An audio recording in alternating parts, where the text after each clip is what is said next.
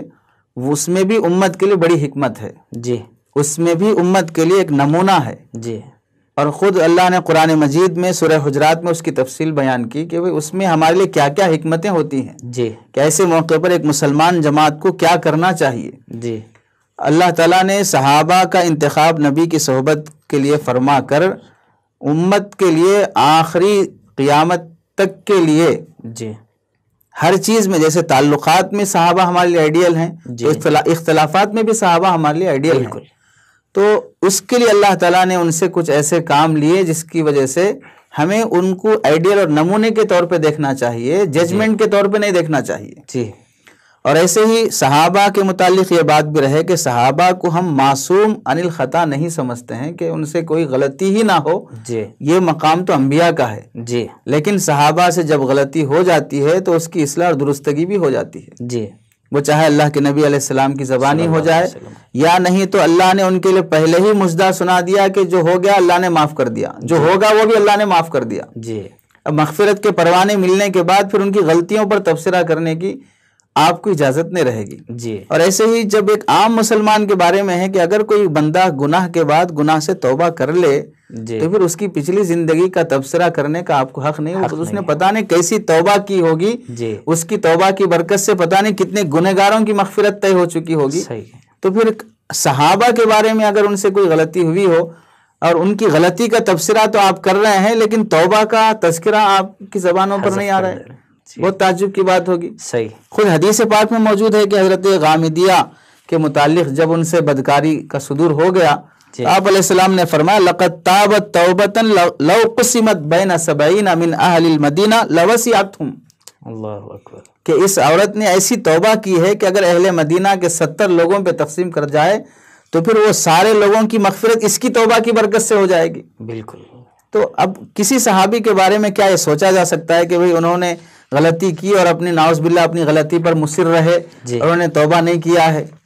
تو اس لیے صحابہ کے بارے میں ان کے مشاجرات کا یا ان کے آپسی تعلقات یا اختلافات کا تذکرہ ہم ججمنٹ کے طور پر نہیں دیکھیں گے، بحیثیت بشر ان سے اللہ نے وہ کام لیا تاکہ اس میں ہمارے لیے کچھ آئیڈیا اور نمونہ ملے۔ صحیح، اور آگے اللہ کے نبی علیہ السلام نے ایک حدیث ارشاد فرمائی اذا رأیتم الذین یسبون اصحابی، جب تم کسی آدمی کو دیکھو یا کسی گروپ کو دیکھو جو صحابہ کے شان میں تنقیص کر رہی ہو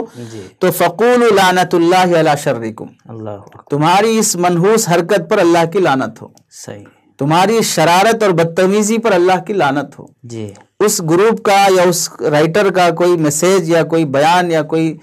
بھی آرٹیکل ہو اس کی تائید نہیں کی جائے گی، بس بلکہ اگر وہ واٹس ایپ پہ آئے تو فوراً یہی کہا جائے گا لعنت اللہ علی شر ھذہ الجماعہ، جی اس گروپ پر اور اس میسیج پر اللہ کی لعنت ہو۔ صحیح، نہ اس کو آگے بڑھایا جائے گا نہ اس کی تصدیق کی جائے گی، جی بلکہ اللہ کے نبی علیہ السلام نے ایک حدیث میں فرمایا اللہ اللہ فی اصحابی، میرے صحابہ کے بارے میں اللہ سے ڈرو، لا تتخذوہم غرضا من بعدی، میرے بعد ان کو اپنا نشانہ نہ بناؤ، جی اپنی گفتگو میں ان کی توہین تنقیص والی باتیں نہ کرو۔ جی فمن احبہم فبحبی احبہم، جی جس سے مجھ سے محبت ہے اسے صحابہ سے محبت ہے، اور ومن ابغضہم فببغضی ابغضہم، جسے مجھ سے نفرت ہے دشمنی ہے اسے صحابہ سے دشمنی ہے۔ آگے فرمایا ومن آذاہم فقد آذانی ومن آذانی فقد آذ اللہ، جس نے صحابہ کو تکلیف پہنچایا اس نے مجھے تکلیف پہنچایا، اور جس نے مجھے تکلیف پہنچایا اس نے اللہ کو تکلیف پہنچایا، اور سن لے جو اللہ کو تکلیف پہنچائے گا اللہ اس کی ضرور پکڑ کریں گے۔ اس میں کیسے کنیکشن جوڑا حضور صلی اللہ علیہ وسلم نے کہ صحابہ سے نفرت یعنی مجھ سے نفرت ہے، صحابہ سے محبت مجھ سے محبت ہے، اور پھر اس کے بعد دوسرا سٹیج بتایا کہ جو مجھ سے محبت کرتا ہے وہ اللہ سے محبت کرتا ہے، جو مجھ سے نفرت کرتا ہے اللہ تعالیٰ اس سے نفرت کرتے ہیں، اور پھر اس کے بعد جو اللہ کے ڈائریکٹ آ جائے گا مقابلے میں تو ایسی صورت میں اب اسے سوچ لینا چاہیے کہ میرا مقام کیا ہے، یعنی اس بار الہ اور قادر مطلق اور جبار اور قہار کے سامنے ہمیں حاضر ہونا ہے۔ تو انجانے میں یا جان بوجھ کر اس طرح کی کوتاہی کرنے والے جو حضرات ہیں انہیں ڈرنا چاہیے اس مقام پر کہ اتنی بڑی وعید آئی ہے، اب کہاں جائیں گے؟ اب تو کہتے ہیں کہ مر جائیں گے، مر کر بھی چین نہ آئے تو کدھر جائیں گے۔ تو یہ حال یہاں پر ہو سکتا ہے اگر ہم نے غفلت والی زندگی گزاری اور نامعلوم ہونے کی وجہ سے اس طرح کی حرکت کی۔ اور اللہ کی جب پکڑ آتی ہے تو آدمی خود سوچ لے کہ بھئی وہ ادارت ان تعریف مقامک فانظر این اقامک، جی جب تم اپنا مقام جاننا چاہتے ہو کہ اللہ کے نزدیک تمہاری کیا حیثیت ہے تو تمہیں کہاں کھڑا کیا ہے وہ دیکھ لے۔ جی بالکل، تو اللہ تعالیٰ پکڑتے ہیں اور احساس بھی نہیں ہوتا، جیسے کہ کہا جاتا ہے کہ بھئی وہ دیر سے برستی ہے لاٹھی اس کی لیکن اس کی لاٹھی میں آواز نہیں ہوتی، اور جب برستی ہے تو پھر اٹھا نہیں جاتا ہے۔ صحیح، بالکل، تو ذلت کی زندگی میں اللہ مبتلا کر دیتے ہیں۔ جی جی، اور صحابہ کی صحبت جسے مل گئی ہے، صحبت کے بعد جو مقام انہیں نصیب ہو گیا ہے، ایسے پاکیزہ گروہ کے بارے میں کچھ بھی زبان درازی کرنا آدمی کا اپنا ایمان خطرے میں ڈال لینا ہے۔ آگے حضرت ابن عباس رضی اللہ تعالیٰ فرماتے ہیں لا تسبوا اصحاب محمد صلی اللہ علیہ وسلم، اللہ کے نبی کے صحابہ کو برا بھلا نہ کہو، فلا مقام احدہم مع النبی صلی اللہ علیہ وسلم خیر من عمل احدکم 40 سنۃ، وہ ایک دن ایک رات یا تھوڑی دیر بھی نبی پاک صلی اللہ علیہ وسلم کے ساتھ کھڑے رہے کسی بھی میدان میں، اور تم 40 سال تک بھی کوئی بھی نیک عمل میں مصروف رہے، ان کی تھوڑی دیر اور لمحہ بھر کی نبی کی صحبت کے برابر تمہارے 40 سال کا کوئی عمل برابر نہیں ہو سکتا۔ اور آگے حضرت سعید بن زید رضی اللہ تعالیٰ فرماتے ہیں واللہ لمشہد رجل منہم مع النبی صلی اللہ علیہ وسلم، اللہ کے نبی علیہ السلام کے ساتھ جو صحابی جہاد میں شریک رہے، یغبر فی وجہہ، جس میں ان صحابی کا چہرہ غبار آلود ہوا، نبی کے ساتھ انہوں نے محنت مجاہدہ کیا، خیر من عمل احدکم ولو عمر عمر نوح، اگرچہ کہ اسے حضرت نوح علیہ السلام کی عمر کے برابر بھی عمر دے دی جائے، 950 سال تو حضرت نوح علیہ السلام کی محنت کا عرصہ ہے، عمر کتنی ہے وہ الگ بات ہے، اتنی عمر بھی مل جائے اور پھر وہ پوری زندگی کار خیر میں گزارے، پھر بھی صحابہ کی یہ جو زندگی نبی کے ساتھ وہ کسی جہاد میں رہے اور کسی محنت دین کی تبلیغ میں رہے، وہ صحبت جو انہوں نے پائی ہے اس کے برابر نہیں ہو سکتے۔ تو اس طرح صاف اللہ کے نبی علیہ السلام کے احادیث اور صحابہ کے آثار کے بعد ہمیں یہ پیغام ملتا ہے کہ ہم صحابہ کے متعلق اپنا ذہن بالکل صاف رکھیں، اور ہمارے لیے فخر کی بات یہی ہے کہ ہم صحابہ کے متبع ہیں۔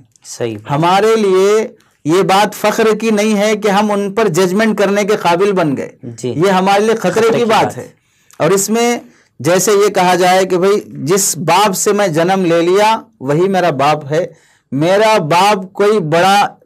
پرائم منسٹر بن جائے، یہ میرے لیے اب فخر کی بات نہیں ہوگی، میرے لیے فخر یہی ہے کہ میری جو ماں ہے وہ میری ہے۔ اور یہ چھوٹا بچہ بھی تعلیم دے دیتا ہے کہ کالی کلوٹی غریب اور بدبودار ماں بھی اپنے بچے کو سینے سے لگا لے تو وہ اپنی ماں کی ممتا کو سمجھ جاتا ہے، اگرچہ کہ بڑی مس ورلڈ ہی بڑی خوبصورت دلہن اس کو اپنے گود میں لینا چاہے پھر بھی اس سے تسلی نہیں پاتا، چونکہ وہ سمجھتا ہے کہ میری ماں ہونے میں میرے لیے فخر ہے، میری ماں خوبصورت ہونے میں میرے فخر نہیں ہے۔ تو ایسے ہمارے لیے فخر یہ ہے کہ ہم صحابہ کے ماننے والے پیروکار، ان کے ادب احترام کرنے والے ہوں، ہمارے لیے فخر یہ نہیں ہے کہ ہم ان پر ججمنٹ کرنے والے ہوں۔ صحیح۔ اگر یہ چیز پیدا ہو گئی تو گویا کہ ہم جیسے وہ بچہ کسی خوبصورت ماں کی وجہ سے یا خوبصورت باپ کی وجہ سے اپنا نسب بدلنا چاہتا ہے تو اسے حلالی نہیں کہا جائے گا، ایسے ہی صحابہ پر لان تان کرنے کو شان سمجھا جائے تو اسے مومن نہیں کہا جائے گا۔ تو اس میں پیغام یہی رہے گا کہ صحابہ کا ادب احترام، ان کی تعظیم و توقیر کرنا یہ ایک مومن کے لیے ایمانی شان کہلائے گی۔ اس کے علاوہ جو بھی پہلو رہے گا اس پر اللہ اور اس کے رسول اور فرشتوں کی لعنت رہے گی اور اس کے لیے ذلت کی زندگی رہے گی۔ صحیح بات ہے، بالکل اہم اور کامن سینس یہ ہے کہ جن لوگوں سے قرآن ملا، جن لوگوں سے حدیث ملی، جن لوگوں سے حضور صلی اللہ علیہ وسلم کی زندگی کے احوال ملے، ایک ایک بات کو انہوں نے نوٹ کیا زندگی کے کہ کیسا بیٹھتے تھے، کیسا بات کرتے تھے، کون کہاں بیٹھا کرتے تھے، باہر جا رہے ہیں تو آپ صلی اللہ علیہ وسلم کیسے جاتے تھے، کپڑے پہن رہے ہیں تو کیسے پہنتے تھے۔ محدثین نے جو احادیث کو نقل کیا ہے کتابوں کے اندر اور اس کے بعد میں جو بات لکھی ہے کہ شاید ہی کوئی ایسی شخصیت ہو جس کی زندگی کا ہر لمحہ ہر موڑ لکھا گیا ہے۔ ہمارے اندر ہمارے ذہن میں بات آتی ہے کہ حضور صلی اللہ علیہ وسلم کی پوری زندگی ہمارے پاس محفوظ ہے، لیکن پہلے تو یہ دیکھنا چاہیے کہ وہ زندگی محفوظ کن لوگوں کی وجہ سے ہوئی ہے، کیسے ان لوگوں نے اپنے آپ کو جٹایا ہے، محنت کی ہے۔ حضرت ابو ہریرہ رضی اللہ تعالیٰ عنہ کے بارے میں جو بات آتی ہے کہ پڑے رہتے تھے در پہ اور بھوک لگتی تھی، کبھی کبھی شروع کے ایام میں تو فاقہ کشی تھی، بے ہوش ہو جایا کرتے تھے تو ساتھ میں کے لوگ یہ سمجھتے تھے کہ مرگ کی بیماری ہے، اور پھر کبھی کبھی پوچھنے کے در پہ بھی آ جاتے تھے تو کبھی ملتا نہیں تھا، پھر حضور صلی اللہ علیہ وسلم پہچانتے تھے۔ تو علم کے لیے، عمل کے لیے، تقوی کے لیے، ایمان کے لیے، دنیا اور آخرت کے لیے اگر کوئی آئیڈیل شخصیات ہو سکتی ہیں حضور صلی اللہ علیہ وسلم کے بعد میں تو وہ صحابہ کی جماعت ہے۔ اس لیے ہمارے لیے عافیت، ہمارے لیے سلامتی، ہمارے لیے اللہ کی رضا، ہمارے لیے حضور صلی اللہ علیہ وسلم کی رضا اور خوشنودی اسی میں ہے کہ ہم اس مقدس جماعت کو فالو کریں زندگی کے ہر شعبے اور ہر لائن میں۔ بڑی اہم گفتگو آج ہمارے درمیان میں رہی. اللہ تعالیٰ سے دعا ہے کہ ہمیں صحیح اور سچا عاشق رسول بنائے، صحیح اور سچا صحابہ کی عظمت کو جان کر ان کی پیروی کرنے والا بنائے. ابھی تک آپ نے مفتی احمد اللہ آفیشیل چینل کو سبسکرائب نہیں کیا ہے تو سبسکرائب کر لیں اور بیل آئیکن کو پریس کر دیں تاکہ ہمارے ہر نیو ویڈیو کی نوٹیفیکیشن آپ کو جلد سے جلد مل جائے. جزاک اللہ.